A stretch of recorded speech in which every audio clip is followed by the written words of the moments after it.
নমস্কার। বিশ্বকবি রবীন্দ্রনাথ ঠাকুরের লেখা কবিতা আকাশ প্রদীপ কণ্ঠে আমি সুকুমার গড়াই। অন্ধকারের সিন্ধু তীরে একলাটি ওই মেয়ে আলোর নৌকা ভাসিয়ে দিল আকাশ পানে চেয়ে।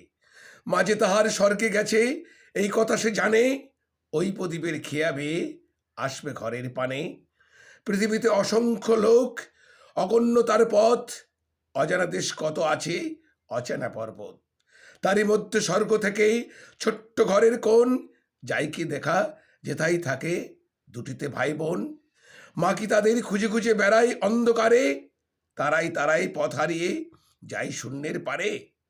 মেয়ের হাতের একটি আলো জ্বালিয়ে দিল রেখে, সেই আলোমান নেবে চিনে অসীম দূরের থেকে। ঘুমের মধ্যে আসবে ওদের চুমো খাবার তরে, রাতে রাতে মাহারা সেই বিছানাটির পরে। নমস্কার, সবাই ভালো থাকবেন, সুস্থ থাকবেন।